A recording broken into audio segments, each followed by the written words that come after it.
हमारे इस क्षेत्र के लोकप्रिय प्रत्याशी और राज्यसभा में हमारे मित्र सुशील गुप्ता जी,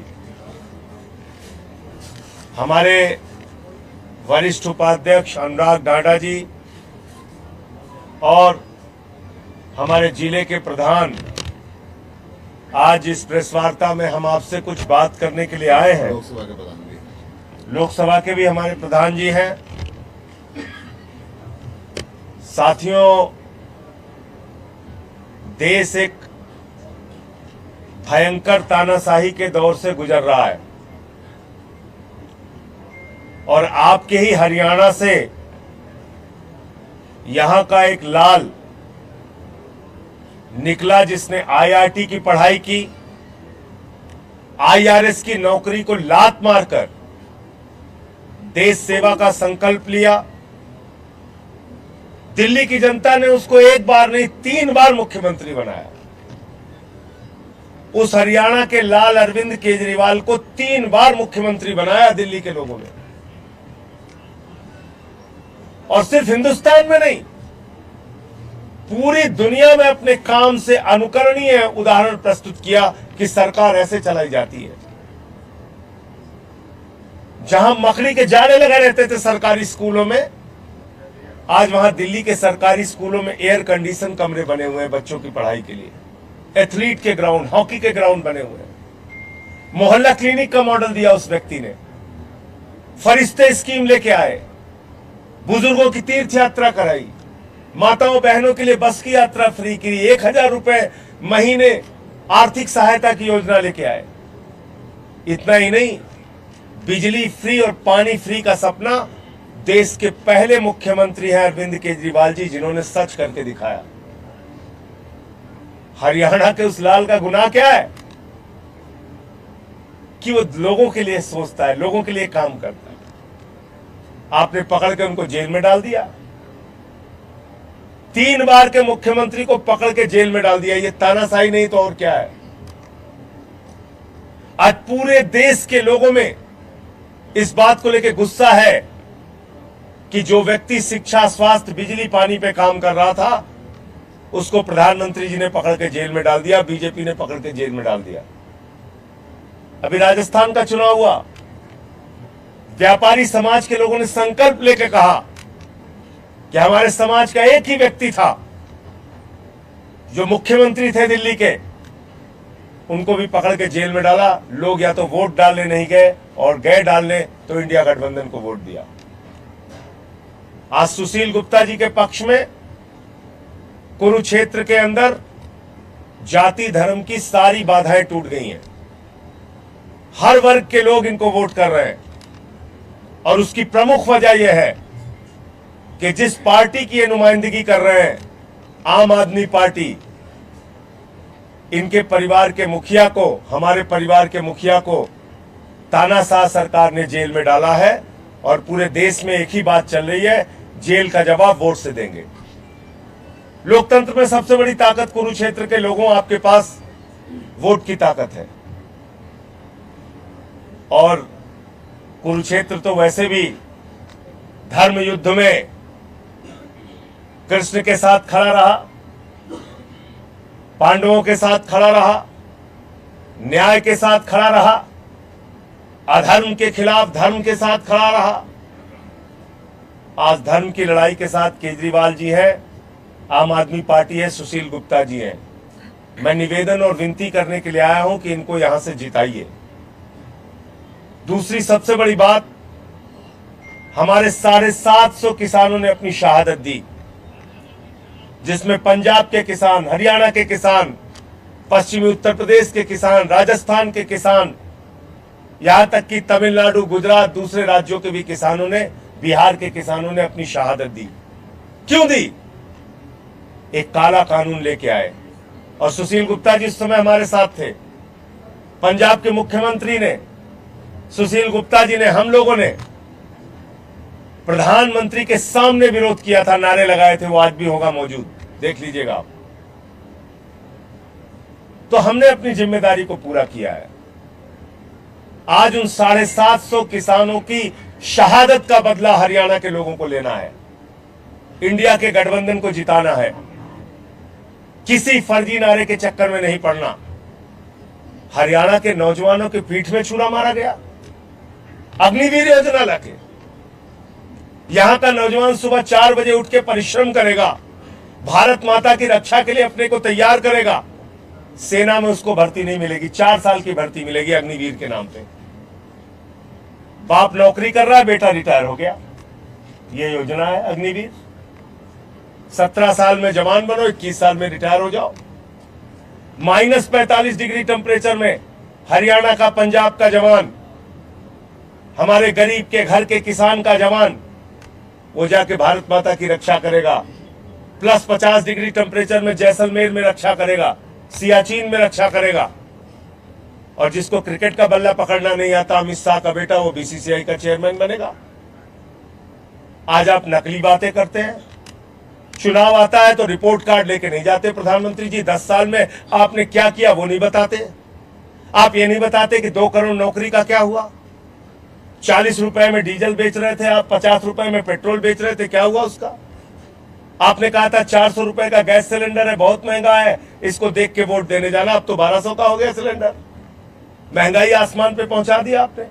सब्जियां महंगी हुई आपके राज में, सरसों का तेल महंगा हुआ आपके राज में, चीनी महंगी हुई आपके राज में, पेट्रोल महंगा हुआ आपके राज में, डीजल महंगा हुआ आपके राज। आदमी की जिंदगी को नरक बना दिया आपने।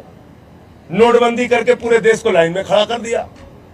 कोरोना में लोगों की जान जाती रही, आप कहते रहे ताली बजाओ, थाली बजाओ, ताली बजाओ, थाली बजाओ। अभी उसका भी सच सामने आया। इंजेक्शन बनाने वाली, वैक्सीन बनाने वाली कंपनियों से तो आपने चंदा खाया है, लोगों की जान गई है। तो किस मुद्दे पे आप सच साबित हुए प्रधानमंत्री जी। आपने कहा था किसानों की आमदनी दो गुना करेंगे, वो आपने किया नहीं।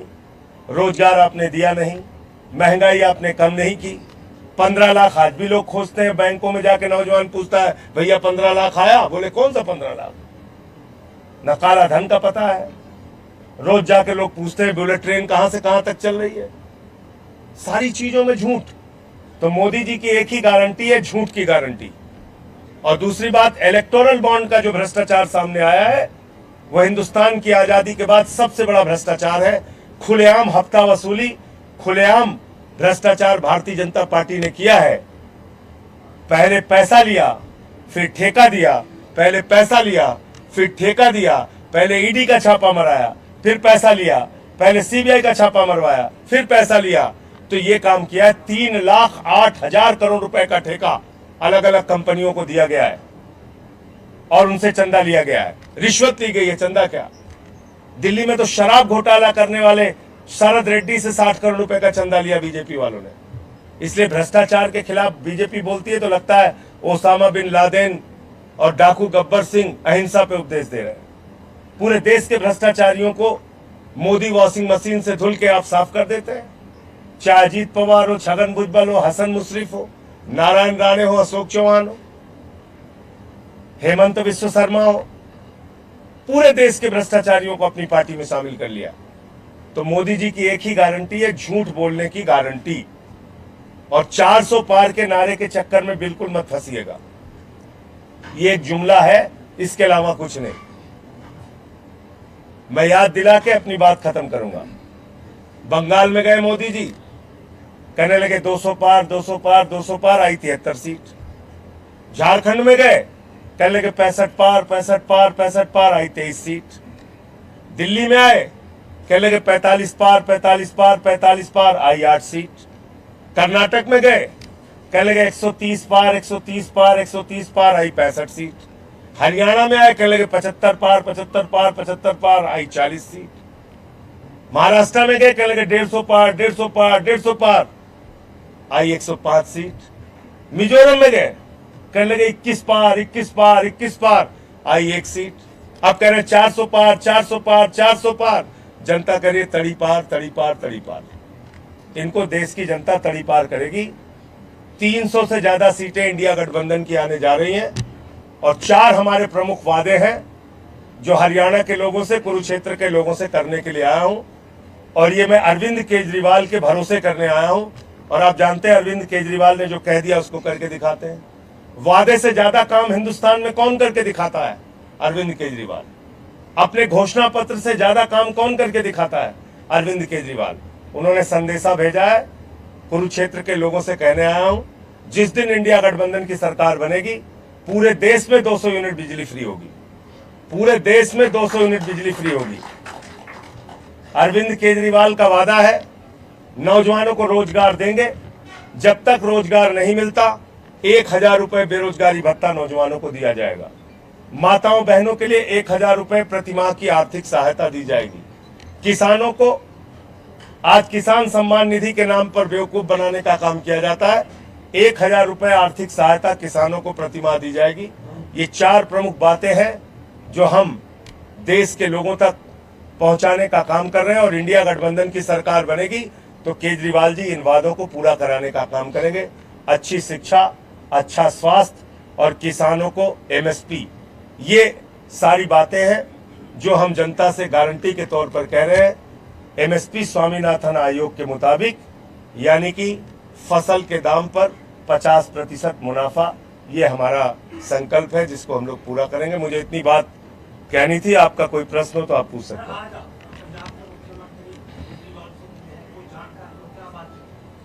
देखिए, उन्होंने, और ये बात हम लोग पहले भी उठा चुके हैं, जिस व्यक्ति ने दिल्ली के लोगों के लिए दवा का इंतजाम किया, फरिश्ते स्कीम जैसे स्कीम लेके आए, उनको 23 दिन तक इंसुलिन नहीं दी गई। उनके स्वास्थ्य के साथ खिलवाड़ किया गया। जब हम कोर्ट गए तब उनको इंसुलिन मिलती है, दवा मिलती है। जेल में उनके साथ आतंकवादियों जैसा व्यवहार किया जा रहा है। शीशे की दीवार खड़ी करके पत्नी से मुलाकात हो पाती है, पंजाब के मुख्यमंत्री से मुलाकात हो पाती है, मंत्री की मुलाकात कैंसिल हो जाती है, मेरी मुलाकात कैंसिल हो जाती है, संदीप पाठक की मुलाकात कैंसिल हो जाती है, पत्नी की मुलाकात भी कैंसिल कर दी थी। कल जब हमने प्रेस कॉन्फ्रेंस किया, आप लोगों ने उठाया मीडिया में, तब जाके पत्नी को मुलाकात की इजाजत मिली। आप इस प्रकार का व्यवहार कर रहे हैं, क्या दोष है भाई केजरीवाल का? इसलिए कि उस आदमी ने तय कर लिया हमें बच्चों को शिक्षा देनी है, यही गुनाह है उनका। इस तरीके से आप परेशान करेंगे। आज जो घटना हुई है कर्नाटक में, पूरा देश स्तब्ध है। प्रज्वल रमन्ना, बताइए, सैकड़ों महिलाओं के साथ दरिंदगी और बलात्कार करता है, उनके मंगलसूत्र नोचने का काम करता है। कहां है प्रधानमंत्री जी? एक राक्षस को बचाने के लिए क्यों लगे हुए हैं? क्यों उसको भगा दिया? महिलाओं का मंगलसूत्र नोचने वाले रमन्ना को बचाने का काम प्रधानमंत्री करते हैं। उस पे एक शब्द उनके मुंह से आवाज नहीं निकली अब तक। उनकी पार्टी के लोगों ने चिट्ठी लिख के कहा था इस दरिंदे को टिकट मत देना। आज वो चिट्ठियां भी सामने आ गई हैं, और आपने ऐसे आदमी को टिकट दे दिया जिसके 2976 वीडियो एक पेन ड्राइव में निकल के आए हैं। 200 से ज्यादा महिलाओं का उसने मंगलसूत्र नोचने का काम और उनकी इज्जत को तार तार करने का काम, दरिंदगी करने का काम किया है। ये पार्टी है ये। हरियाणा के बेटियों को घसीट घसीट के मारा गया, जो हमारा राष्ट्रीय स्वाभिमान है। तो आज हरियाणा के लोगों से मैं अपील करने के लिए आया हूं, बदला लेना अपने वोट की ताकत से। आपके एक बेटे को जेल में डाला गया है, इसलिए बदला लेना अपने वोट की ताकत से। 750 किसानों की शहादत हुई है, इसलिए बदला लेना अपने वोट की ताकत से। आपकी बेटियों को दिल्ली की सड़कों पर घसीट घसीट के मारा गया है, उनको न्याय नहीं दिया गया, इसलिए बदला लेना अपने वोट की ताकत से। महंगाई के सवाल पर, बेरोजगारी के सवाल पर, अग्निवीर के सवाल पर, हरियाणा को बचाने के सवाल पे। और मैं फिर दोहरा रहा हूं, इंडिया गठबंधन 300 से ज्यादा सीटें जीतने जा रही है, और मोदी जी के नेतृत्व में बीजेपी चुनाव बुरी तरीके से हारने जा रही है। कोविशील्ड के नतीजे अब आए हैं, उसके अंदर दिखाया गया कि कितना असर कर रही है वो, हार्ट अटैक हो रहा है, आज ही बताया आपने। देखिए, ये बहुत चौंकाने वाला सच है, मैंने भी वो खबर पढ़ी। आप बताइए, 30 साल, 32 साल, 25 साल का नौजवान चल रहा है, रास्ते में गिर जाता है, खत्म हो जाता है। डांस कर रहा है, शादी में खत्म हो जाता है। एक्सरसाइज कर रहा है, खत्म हो जाता है। ये एक घटना नहीं, अनेक घटनाएं हुई ना पूरे देश भर में। यूनियन कार्बाइड से भोपाल गैस में जिन लोगों की मौत हुई थी, आज तक उनके परिवारों का खर्चा वो कंपनी उठा रही है। आज जिन लोगों की मौत हो रही है कोविशील्ड के कारण, और खुद ये तथ्य सामने आ गया है, मैं समझता हूं उनके परिवार में हुई मौत का मुआवजा उन कंपनियों से वसूला जाना चाहिए, और उनके परिवार की जितनी भी लायबिलिटी है, जितना भी खर्चा है, वो कंपनियों के ऊपर उसकी जिम्मेदारी होनी चाहिए। और दूसरी बात, ये आपराधिक कृत्य है, इसकी गहराई से जांच होनी चाहिए कि कौन से लोग इसके पीछे शामिल हैं, और उनके विरुद्ध हत्या का मुकदमा दर्ज करके कंपनी के मालिकों के खिलाफ और जिम्मेदार लोगों के खिलाफ कार्रवाई होनी चाहिए। आपने कहा है कि 300 सीटों के साथ इंडिया गठबंधन की सरकार बनेगी, फिर कॉमनवेल्थ घोटाला ना हो, आदर्श घोटाला ना हो, कोयला घोटाला ना हो, और फिर अरविंद केजरीवाल ने संजय सिंह जैसे आदमी को फिर आंदोलन के लिए ना बैठना पड़े। इसके लिए आम आदमी पार्टी क्या करेगी, कैसे रोक लगाएगी? क्योंकि आपको आपका भी अनुभव है कि कैसे पहले घोटाले हुए हैं। देखिए, आंदोलन में बैठे, बिल्कुल ठीक बात है, लेकिन जिन लोगों के घोटालों का आप जिक्र कर रहे हैं, पूरे देश में चुन चुन के सबको बीजेपी के साथ मिला लिया गया है। पूरे देश में जनार्दन रेड्डी माइनिंग घोटाले का इतना बड़ा घोटालेबाज, आदर्श सोसाइटी का घोटालेबाज अशोक चौहान, सबको मिला लिया गया। सारे लोग अब बीजेपी में चले गए, बीजेपी के साथ मिल गए। वो चाहे शिंदे हो, अजीत पवार हो, नारायण राणे हो। हम तो ये कहते हैं, देश के अंदर निष्पक्षता से जांच कीजिए। आम आदमी पार्टी तो वो पार्टी है जिसने अपने मंत्री को गिरफ्तार करवा लिया। इससे बड़ा हम अपनी ईमानदारी का उदाहरण क्या दें? वो चाहे अरविंद केजरीवाल के मंत्री हो या भगवंत मान के मंत्री हो, जहां कहीं भी गलत हमने देखा, हमने कार्रवाई करने में 1 मिनट देरी नहीं लगाई। लेकिन क्या मोदी जी की मंशा भ्रष्टाचार पे कार्रवाई करने की है? भ्रष्टाचार पे कार्रवाई करने की मंशा होती तो जिन लोगों को शामिल किया, जिनको कहते थे चक्की पिसिंग पिसिंग पिसिंग, अजीत पवार दादा पिसिंग पिसिंग पिसिंग, उसको मिक्सिंग मिक्सिंग कर लिया। तो इसलिए आम आदमी पार्टी प्रतिबद्ध है, हम लोग ईमानदारी से काम करते हैं और करते रहेंगे। और कोयला घोटाले की जहां तक बात है, तो आपके यहाँ तो दे ही रखा टिकट। भाई, कोयला घोटाले का आरोप जिस व्यक्ति पे लगाया, बीजेपी वालों ने चिल्ला चिल्ला के लगाया, उनको टिकट दे रखा है। और बीजेपी से कोई टिकट कैसे ले सकता है हरियाणा पंजाब के अंदर? हरियाणा पंजाब कम से कम 2 राज्य में तो बीजेपी का टिकट ही नहीं लेना चाहिए।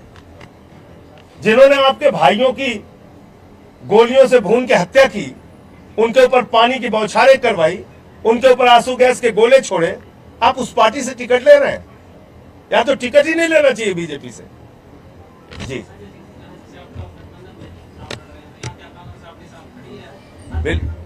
बिल्कुल खड़ी है। और अभी नामांकन के दिन भी जो कांग्रेस पार्टी के पूर्व मुख्यमंत्री हैं और उनके अध्यक्ष दोनों सुशील गुप्ता जी के साथ रहेंगे, हुड्डा साहब और अध्यक्ष। गठबंधन के उम्मीदवार है सुशील गुप्ता जी, लेकिन कहीं कांग्रेस का कोई पोस्टर नहीं है, बैनर नहीं है, कोई उनका आदमी नहीं है, कोई उनका यहाँ पे ऐसा नजर नहीं आ रहा कि कांग्रेस आपके साथ है। जब भी उनके नेता हमारे कार्यक्रमों में शामिल होंगे, हम इस्तेमाल करेंगे उनके उनके उनके मैंने बताया तो नामांकन में आएंगे ना।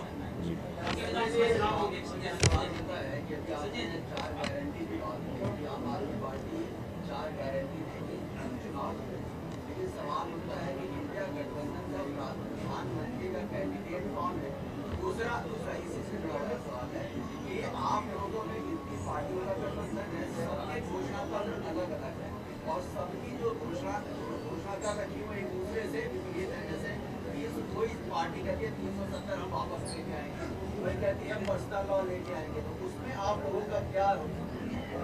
देखिए, पहली बात तो आपका सबसे महत्वपूर्ण सवाल था कि इंडिया गठबंधन का प्रधानमंत्री कौन होगा। मैं आपको दावे के साथ कह सकता हूं, सर्वसम्मति से इंडिया गठबंधन का प्रधानमंत्री बनेगा, उसमें कोई समस्या नहीं आएगी। लेकिन जो भी प्रधानमंत्री बनेगा वो ना तो नाली के गैस से चाय बनवाएगा और ना ही कोरोना ताली बजा के और थाली बजा के ठीक करेगा।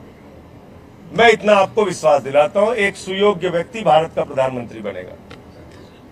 जो अलग अलग घोषणा पत्र पार्टियां जारी करती हैं, लेकिन उन पार्टियों की जो प्राथमिकताएं होती हैं, आपको याद होगा सुनीता केजरीवाल जी ने केजरीवाल जी का संदेश इंडिया गठबंधन के नेताओं के सामने रामलीला के मैदान में पढ़ा था और उनसे सहमति हासिल की थी।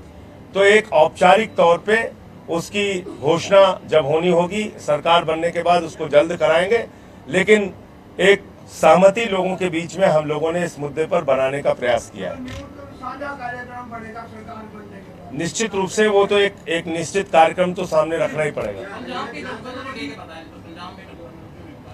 हम पंजाब में बीजेपी को स्पेस क्यों देंगे?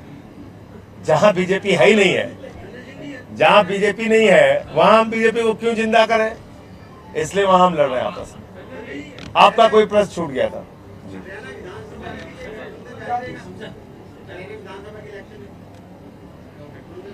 देखिए, अभी लोकसभा चुनाव है, अभी इस पे कंसंट्रेट करते हैं।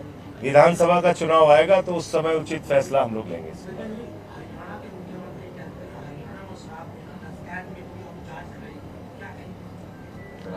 देखिए, शराब घोटाला उस राज्य में हुआ जहां 27 साल से शराबबंदी है, गुजरात, और 100 लोगों की जान चली गई।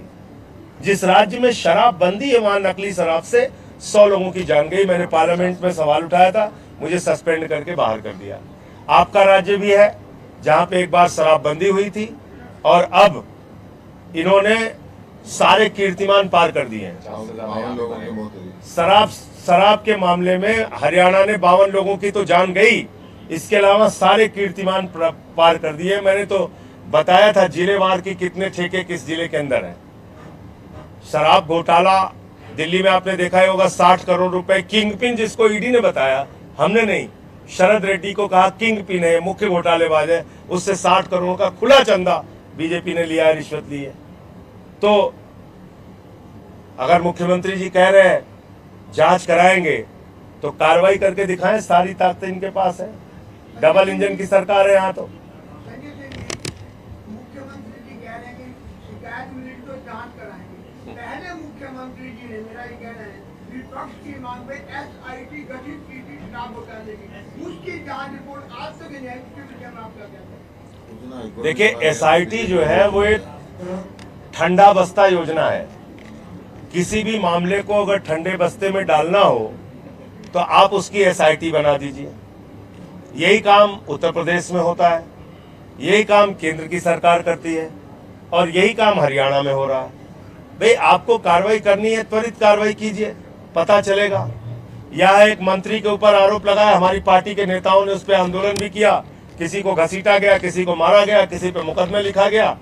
मंत्री पे कार्रवाई आप नहीं करते, जबकि लोगों ने सामने आके यौन उत्पीड़न का आरोप लगाया, खिलाड़ी ने आरोप लगाया, नहीं किया कार्रवाई आपने। तो इसलिए मैं यही कह रहा हूं ना, कथनी और करनी का भेद। मंगलसूत्र पे बोल तो रहे थे प्रधानमंत्री जी, 200 महिलाओं के मंगलसूत्र नोचा है एक राक्षस ने, उस पर कुछ नहीं बोल रहे, खामोश है।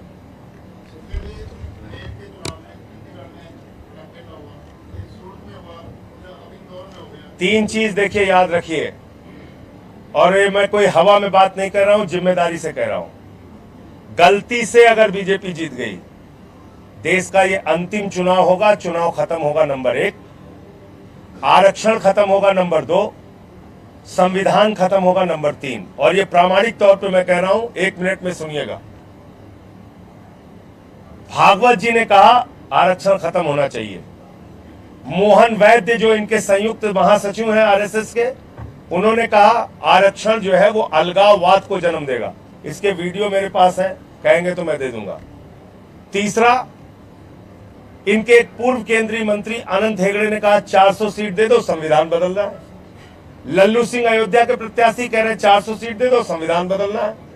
ज्योति मिर्धा राजस्थान की प्रत्याशी कह रही है 400 सीट दे दो, संविधान बदलना है। और जो सीधे तौर पे मोदी जी के प्रत्याशी थे अरुण गोविल, वो भी कह रहे हैं 400 सीट दे दो, संविधान बदलना है। तो आपको संविधान क्यों बदलना है भाई? पूरे भारत में बाबा साहब डॉक्टर भीमराव अंबेडकर जी का संविधान चलता है, भाजपा में भागवत जी का संविधान चलता है। भागवत जी का संविधान कहता है आरक्षण खत्म होना चाहिए। दूसरी बात आपने खुद अभी यहां पर बताई, चुनाव खत्म करने की। मध्य प्रदेश में क्या किया?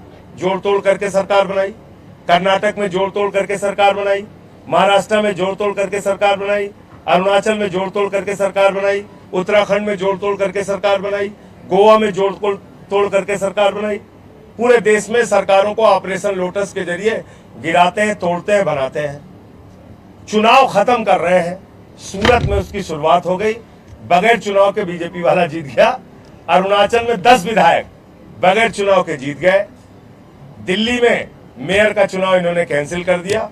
अब पूरे देश में चुनाव को खत्म करेंगे।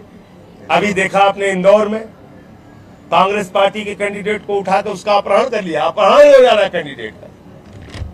ये तो गुप्ता जी के साथ बहुत सारे लोग चलते हैं, कार्यकर्ता हमारे, नहीं तो पता चला इनका भी अपहरण कर ले, इनका भी अपहरण कर ले। ये तो अपहरण करता गैंग है भाई, इनसे सावधान रहना पड़ेगा। ऐसे में ईवीएम में क्या कहना है? कई पार्टियों का विरोध हो रहा है गाँव में, क्या नहीं? देखिए, ईवीएम पे जो आपने सवाल पूछा, जो भी जहां शिकायत मिले उसका संज्ञान ले चुनाव आयोग और उसको दूर करे। आप ईवीएम की शिकायतों को नजरअंदाज नहीं कर सकते। मैं सिर्फ इतना कहना चाहता हूं, ईवीएम की जो शिकायत जहां पर मिले उस पर आप कार्रवाई कीजिए। आपका प्रश्न, बस वही चीजें लोगों को याद है। अपने 750 किसान भाइयों की मौत लोगों को याद है। अग्निवीरों के साथ जो नौजवानों के साथ पीठ में छुरा मारा गया, वो याद है लोगों को, और वो भूल नहीं पा रहे लोग। वो गुस्सा बार बार निकल के सामने आता है। मैं चाहता हूं यही विरोध वोट के दिन भी दर्ज कराइए। धन्यवाद।